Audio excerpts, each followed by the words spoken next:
मैं आप सबका इस संवाद कार्यक्रम में हृदय से स्वागत करता हूं। खासतौर पर केंद्रीय मंत्री माननीय श्री हरदीप सिंह पुरी जी का, जिन्होंने अभी अपने पावर पॉइंट प्रेजेंटेशन के माध्यम से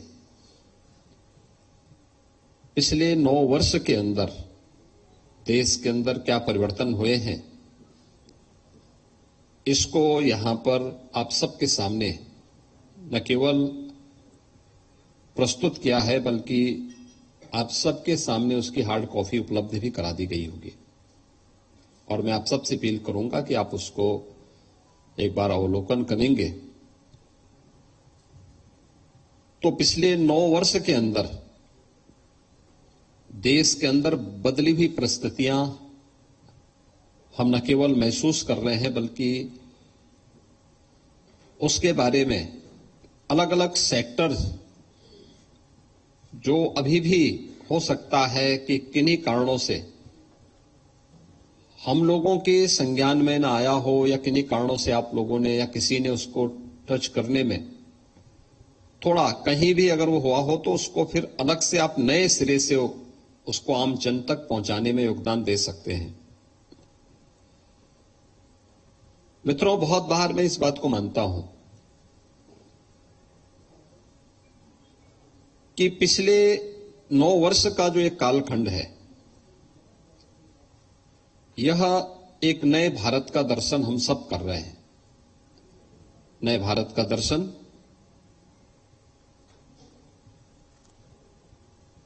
अगर आप देखेंगे 4 महत्वपूर्ण स्तंभों पर एक खड़ा है। एक, वैश्विक स्तर पर भारत का बढ़ा मान। आज वैश्विक स्तर पर आप देख सकते हैं भारत को किस प्रकार का सम्मान मिल रहा है। अभी हाल ही में प्रधानमंत्री मोदी जी की 3 देशों की यात्रा का यह दृश्य आप सबके सामने होगा।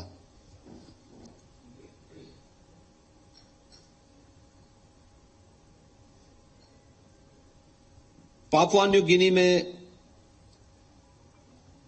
माननीय प्रधानमंत्री जी जब वहां गए, तो वहां के प्रधानमंत्री द्वारा वहां के माननीय प्रधानमंत्री जी ने पैर छू करके उनका अभिनंदन किया। प्रोटोकॉल तोड़ करके देर सायंकाल स्वयं अगवानी के लिए आए। यह पहली बार हुआ है जब किसी संप्रभु राष्ट्र द्वारा, वहां के किसी राष्ट्र प्रमुख द्वारा दूसरे अपने समकक्ष राष्ट्र प्रमुख का अभिनंदन इस रूप में किया जा रहा हो। पापुआ न्यू गिनी और फिजी ने अपना सर्वोच्च सम्मान प्रधानमंत्री मोदी जी को दिया। और इस दौरान आपने ऑस्ट्रेलिया के प्रधानमंत्री जी के वक्तव्य को भी सुना होगा, जो उन्होंने प्रधानमंत्री मोदी जी के प्रति व्यक्त किए। और अमेरिका के राष्ट्रपति जी के द्वारा जो शब्द व्यक्त किए गए कि मोदी जी, हमारी इच्छा होती है आपका ऑटोग्राफ लेने का, यानी यह वैश्विक स्तर पर न केवल प्रधानमंत्री मोदी जी का, बल्कि भारत की 140 करोड़ आबादी का सम्मान बढ़ा है। हर भारतवासी इस पर गौरव की अनुभूति करता है। और किस रूप में, यह आज किसी से छुपा हुआ नहीं है। 2014 के पहले जब भी कोई भारतवासी दुनिया के अंदर किसी भी अन्य देश की यात्रा में जाता था, तो उसे तमाम प्रकार के प्रश्नों से, तमाम प्रकार की आशंकाओं से गुजरना होता था। आज वह उससे उभर चुका है। दुनिया में एक कौतूहल है। दुनिया के अंदर भारत के प्रति एक आकर्षण बढ़ा है। दुनिया के अंदर भारत के बारे में लोगों के मन में एक नई जिज्ञासा प्रारंभ हुई है और यह जो कौतूहल है, जो आश्चर्य है, जो जिज्ञासा है, यह प्रधानमंत्री मोदी जी के कारण। वैश्विक मंच पर भारत की विरासत को सम्मान मिला है। योग 21 जून की तिथि पूरी दुनिया के अंदर 190 के आसपास देश आज इसके साथ जुड़ करके भारत की विरासत को सम्मान देते हैं और स्वयं भी उससे लाभान्वित होते हुए दिखाई देते हैं। तो वैश्विक मंच पर बढ़ा मान, यह हम सब ने महसूस किया। दूसरा पक्ष है भारत की आंतरिक और बाह्य सुरक्षा की स्थिति सुदृढ़ हुई है। आज कोई भारत की ओर टेढ़ी नजरों से देखने का दुस्साहस नहीं कर सकता। जितने भी हमारे पड़ोसी हैं, भारत का हमेशा प्रयास रहा है सबको साथ लेकर के चलने की। और सदैव अटल जी ने तो एक बार ये बात कही ही थी कि हम सब कुछ कर सकते हैं लेकिन पड़ोसी नहीं बदल सकते। और भारत हमेशा अपने पड़ोसियों के प्रति एक सकारात्मक भाव रखता रहा है, लेकिन फिर भी कुछ लोग अपनी प्रवृत्ति से, आदतों से, जो उनकी प्रवृत्ति है उससे मुक्त नहीं हो पाते। पहली बार हो रहा है जब जैसे को तैसे का जवाब भारत दे रहा है। भारत की सीमाएं सुरक्षित हैं, पहले की तुलना में सुदृढ़ हुई है। देश के अंदर आंतरिक सुरक्षा की स्थिति बेहतर हुई है। जम्मू कश्मीर हो, पूर्वोत्तर के राज्य हो या देश के अंदर नक्सल और माओवादी हिंसा से प्रभावित राज्य और क्षेत्र, यानी उग्रवाद, अलगाववाद और आतंकवाद को पूरी तरह नियंत्रित करने में लगभग सफलता प्राप्त की जा चुकी है। सुरक्षा के साथ साथ देश के नागरिकों के मन में एक विश्वास, एक नई आस पैदा किया है प्रधानमंत्री मोदी जी ने, और वह आस और विश्वास का परिणाम आज भारत के अंदर 40 करोड़ जनता के आवश्यकताओं की पूर्ति के लिए उस प्रकार का इंफ्रास्ट्रक्चर भारत का होना चाहिए। वर्ल्ड क्लास इंफ्रास्ट्रक्चर भारत के पास हो। कोई सोचता था एक गरीब के लिए एयर कनेक्टिविटी आसान होगी? आज उड़ान योजना के बारे में जब माननीय श्री पुरी जी यहां पर अपना प्रेजेंटेशन प्रस्तुत कर रहे थे तो आपके सामने कितना, यानी आजादी के बाद 70 वर्षों में देश के अंदर बन पाए थे केवल 74 एयरपोर्ट, और मात्र 9 वर्ष के अंदर ही 74 नए एयरपोर्ट भारत ने नए दे दिए। यानी यह एक नया highway, express highway, waterway, railway,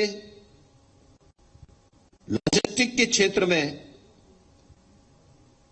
जो कुछ परिवर्तन आप देखने को मिल रहा है यह अभूतपूर्व है। पब्लिक ट्रांसपोर्ट के लिए जिस प्रकार की सुविधा प्राप्त हुई है, मेट्रो का एक नया संजाल बिछा है। यहां पे विस्तार से आपके सामने माननीय पुरी जी ने अपने भाषण में यहां पर अपने संवाद कार्यक्रम में आपके सामने प्रस्तुत किया। रैपिड रेल दिल्ली से मेरठ के बीच में, उसका फर्स्ट फेज इसी जून महीने में तैयार होने वाला है। कितने आसानी से इस व्यवस्था को देश के अंदर क्रिएट किया गया। पोर्ट का निर्माण, नए नए पोर्ट बन रहे हैं, ड्राई पोर्ट बन रहे हैं, फ्लोटिंग जेटी का निर्माण करके वाटरवे का कैसे उपयोग किया जा सकता है। यूपी जैसा लैंडलॉक्ड स्टेट भी वाटरवे का लाभ ले रहा है।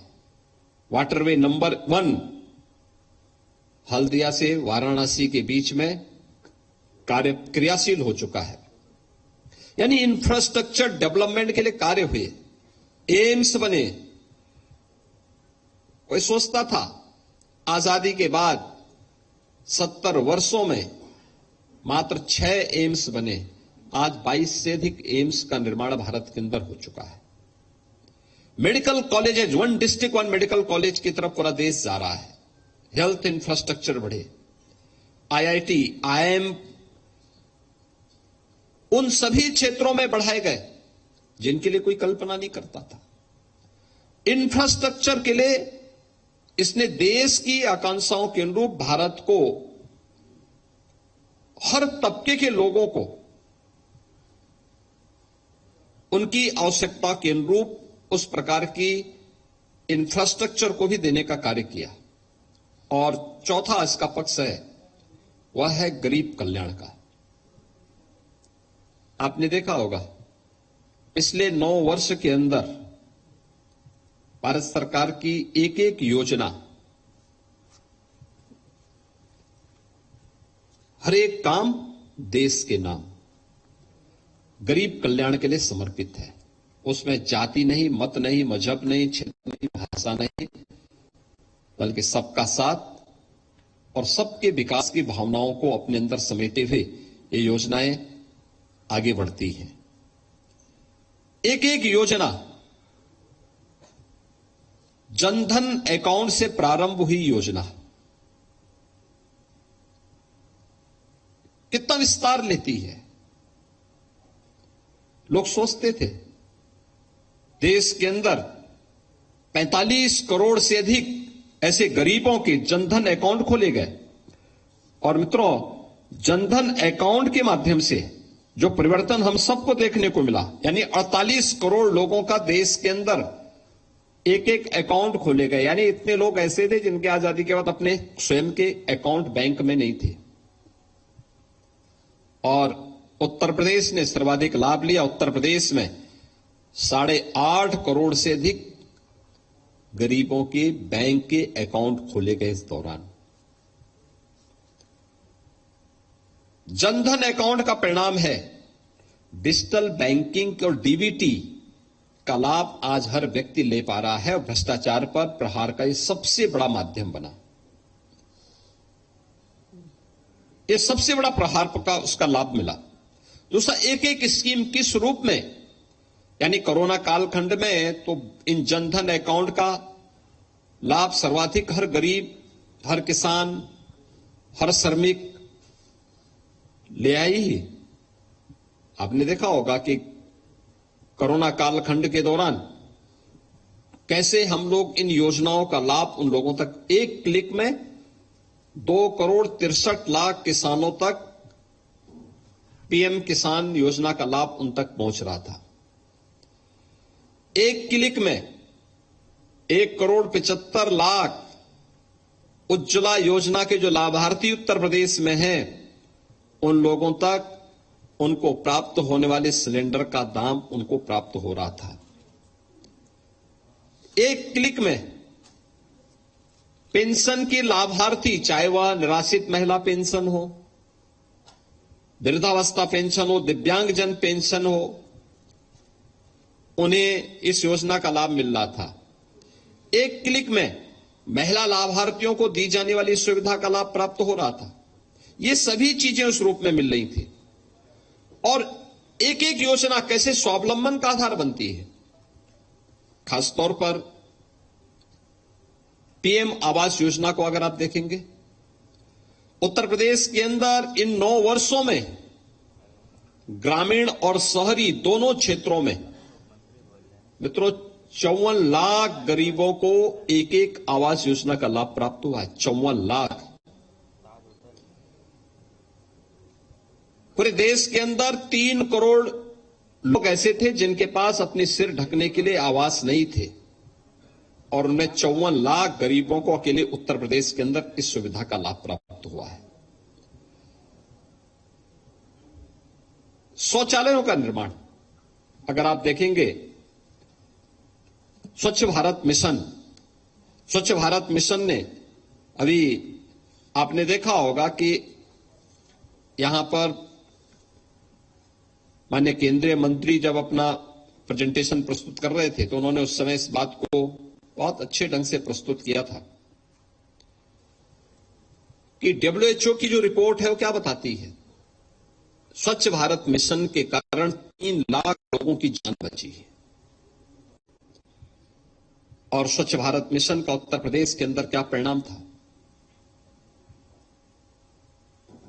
2,61,00,000 गरीबों के तो शौचालय बनाए गए यूपी में, उत्तर प्रदेश के अंदर, और जिसमें भारत सरकार ने पूरे देश के अंदर 11,72,00,000 शौचालय बनाए तो उत्तर प्रदेश के अंदर 2,61,00,000 शौचालयों का निर्माण हुआ। 2,61,00,000 शौचालय और स्वच्छ भारत मिशन को एक जन आंदोलन का रूप लेने का परिणाम क्या था कि उत्तर प्रदेश में इंसेफ्लाइटिस की बीमारी 40 वर्ष में 50,000 से अधिक मौतें अकेले उत्तर प्रदेश के अंदर हुई थी, जिसमें गोरखपुर, बस्ती कमिश्नरी, देवीपाटन कमिश्नरी ये प्रमुख रूप से इसकी चपेटे में थी।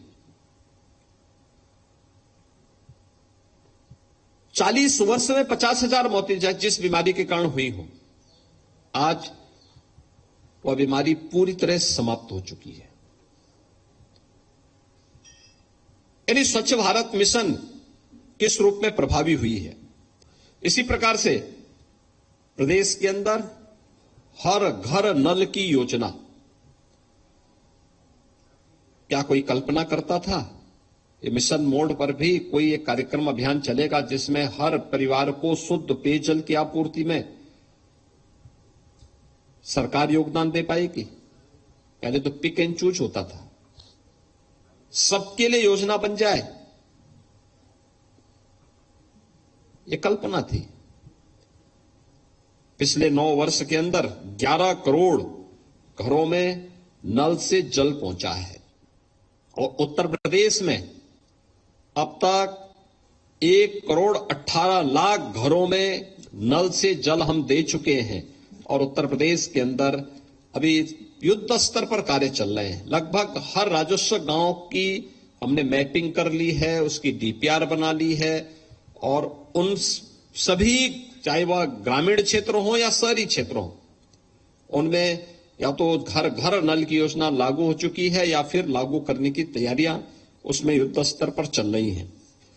प्रदेश के अंदर प्रधान उज्ज्वला योजना में स्वस्थ ईंधन की जब हम बात करते हैं, पहले ईंधन के लिए व्यक्ति को भटकना पड़ता था। लकड़ी, गांव में लकड़ी ढूंढने के लिए जाते थे, गोबर के कंठों के लिए ढूंढने के लिए लोगों को मजबूर होना पड़ता था, मिट्टी के तेल यानी केरोसिन और कोयले को खरीदने के लिए मजबूर होना पड़ता था। इनसे होने वाला प्रदूषण अलग, बरसात हो गई, भीग गया तो परिवार को भूखों रहना पड़ता था।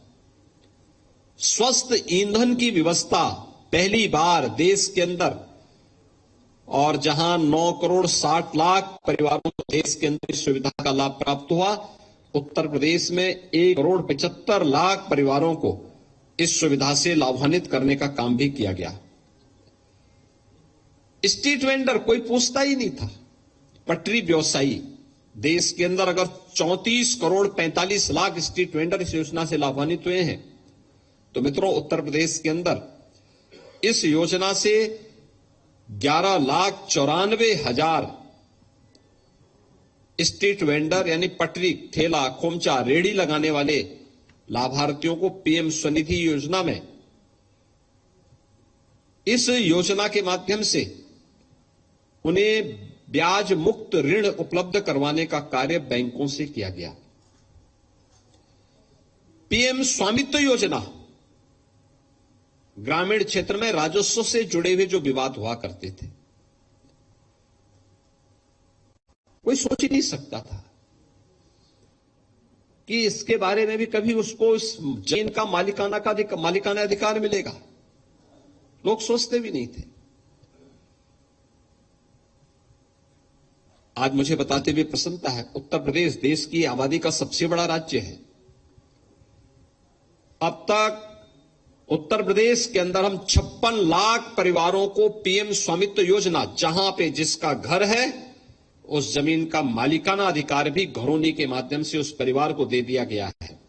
और हमारा पूरा प्रयास है कि नवंबर 2023 तक हम उत्तर प्रदेश के हर उस ग्रामीण क्षेत्र में जो ग्राम सभा की किसी भूमि पर जिसने आवास बनाया है, अगर रिजर्व कैटेगरी का नहीं है तो हम उसे घरौनी उपलब्ध करवा करके उस जमीन का मालिकाना अधिकार उसको उपलब्ध करवा देंगे। उसके बाद वह उस जमीन के नाम पर लोन लेने का अधिकारी हो सकता है, अपने स्वयं के व्यवसाय के लिए कोई ऋण ले सकता है। और पूरे देश के अंदर यह एक मिशन बोर्ड पर कार्यक्रम चल रहा है। इससे राजस्व के विवादों का, बहुत सारे विवादों का निस्तारण हुआ है और ये उत्तर प्रदेश के अंदर वर्तमान में चल रहा है। आकांक्षात्मक जनपद अक्सर होता था देश के अंदर, जब नीति आयोग ने आकांक्षात्मक एस्पिरेशनल डिस्ट्रिक्ट के कुछ पैरामीटर तय किए और उसमें कुछ जनपदों को तय माना कि ये जनपद अभी भी विकास की दौड़ में पीछे रुक चुके हैं। एक स्वस्थ प्रतिस्पर्धा, नया फंड नहीं देना है, मौजूदा जो आपका फंड है उसी से आपको कन्वर्जन के माध्यम से इन योजनाओं को आगे बढ़ाना है। और भारत सरकार और राज्य सरकारों को जब इस जिम्मेदारी दी गई, जिन आकांक्षात्मक जनपदों की प्रोग्रेस के बारे में भी यहां पे माननीय पुरी जी बता रहे थे, 117 में से 8 जनपद उत्तर प्रदेश के थे, जिनमें 4 नेपाल के से सटे हुए जनपद थे, सिद्धार्थनगर, बलरामपुर, श्रावस्ती, बहराइच, और 4 जनपद चंदौली, सोनभद्र, चित्रकूट और फतेहपुर। ये 8 जनपद थे, जिन 8 जनपदों को एस्पिरेशनल डिस्ट्रिक्ट के रूप में घोषित किया था और इनके पैरामीटर बहुत पीछे थे, इसमें सभी में बहुत पीछे थे। आज ये सभी देश यानी उत्तर प्रदेश के अंदर भी और देश के अंदर भी आकांक्षात्मक जनपद सामान्य विकास की दर के साथ आगे बढ़ते हुए दिखाई दिए हैं। वहां पर अन्य आवश्यकताओं की पूर्ति हुई है और उत्तर प्रदेश ने अब 8 आकांक्षात्मक जनपदों की तर्ज पर भारत सरकार ने 500 विकास खंडों को, उत्तर प्रदेश 100 विकास खंडों को उसी तर्ज पर आगे बढ़ाने की एक नई प्रतिस्पर्धा को आगे बढ़ाया है और उसके बहुत सकारात्मक परिणाम आए हैं। विकास का लाभ हर व्यक्ति तक पहुंचाने का कार्य, यह भी उत्तर प्रदेश और देश यानी देश के अंदर जो कार्य प्रारंभ हुए हैं, उत्तर प्रदेश उसका सर्वाधिक लाभ प्राप्त कर रहा है। मित्रों, आयुष्मान भारत योजना, आयुष्मान भारत में आपने देखा होगा कि देश के अंदर लगभग 50 करोड़ लोग, यानी दुनिया की सबसे बड़ी हेल्थ स्कीम है, 50 लोग इससे कवरेज हो रहे हैं, जिनमें से बहुत सारे लोगों ने अपने गोल्डन कार्ड बनाए हैं, बहुत सारे लोग नहीं बना पाए हैं। उत्तर प्रदेश के अंदर इस योजना से, चाहे वह प्रधानमंत्री जन आरोग्य योजना आयुष्मान भारत की हो या फिर उसी तर्ज पर हम लोगों ने जो कुछ छूटे हुए लोग थे उनके लिए भी योजना बनाई है, ये सभी मिलकर के लगभग 10 करोड़ लोगों को 5 लाख रुपए सालाना स्वास्थ्य बीमा का कवर उपलब्ध करवाने का कार्य कर रही है। प्रधानमंत्री जीवन ज्योति बीमा योजना, देश के अंदर इसका कवरेज जो लाभार्थी हैं 13 करोड़ 53 लाख हैं, तो उसमें से 1 करोड़ 46 लाख उत्तर प्रदेश के अंदर हैं और दिव्यांगजन सशक्तिकरण के लिए भी जो सहायक उपकरण और पेंशन की सुविधा है वह देश के अंदर 24,45,000 है, तो उसमें 2,76,000 उत्तर प्रदेश के अंदर लाभार्थी इस योजना से लाभान्वित हो रहे हैं। मित्रों, किसानों के बारे में प्रधानमंत्री किसान सम्मान निधि, उत्तर प्रदेश का किसान उससे सर्वाधिक लाभान्वित हुआ है क्योंकि 90% से अधिक किसान उत्तर प्रदेश के अंदर लघु और सीमांत श्रेणी का है, छोटी जोत का है।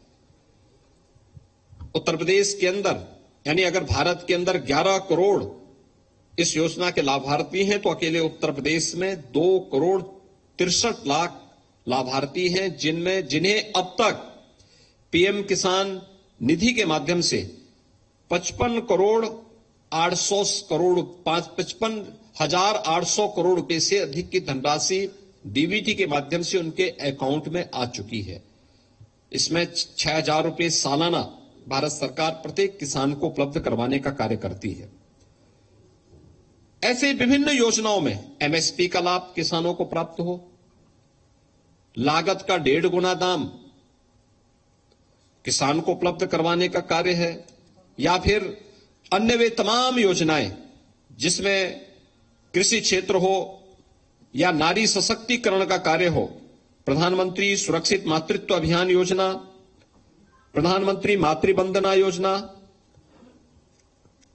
सुकन्या समृद्धि योजना, ये सभी योजनाएं ऐसी हैं जिन योजनाओं ने नारी सशक्तिकरण के कार्यक्रम को आगे बढ़ाने का कार्य किया है। तो युवा पीढ़ी के लिए भी उन्हें मिशन रोजगार के साथ जोड़ने और मिशन रोजगार के माध्यम से उनके स्वावलंबन का मार्ग प्रशस्त करने का कार्य भी इन 9 वर्षों के अंदर तेजी से देखने को मिला है। आपने देखा होगा अनेक योजनाएं चली, पीएम स्टार्टअप की योजना, पीएम स्टैंडअप की योजना, डिजिटल इंडिया की योजना, ये सभी योजनाएं हमारे युवाओं के उत्थान के साथ साथ स्किल डेवलपमेंट की योजना, स्किल मिशन से जुड़े हुए कार्यक्रम किस मजबूती के साथ देश के अंदर हुए हैं। अकेले पीएम कौशल विकास योजना में 1,37,00,000 लोग प्रशिक्षित हुए हैं और उत्तर प्रदेश के अंदर इस योजना में हम लोग अब तक 16,86,000 से अधिक युवाओं को प्रशिक्षित कर चुके हैं। इसी प्रकार से देश के अंदर इस दौरान 390 नए विश्वविद्यालयों की स्थापना हुई और उत्तर प्रदेश ने भी इस दौरान 10 से अधिक विश्वविद्यालय गवर्नमेंट सेक्टर में और निजी क्षेत्र में भी लगभग 27 विश्वविद्यालयों की स्थापना का मार्ग हम लोगों ने प्रशस्त किया है। प्रदेश के अंदर अगर हम अन्य क्षेत्र में देखेंगे तो बहुत सारे ऐसे सेक्टर हैं जहां पर कार्य मजबूती के साथ आगे बढ़ा है। देश के अंदर एक बड़ी संख्या ऐसी है गांवों की जिन्हें ऑप्टिकल फाइबर के साथ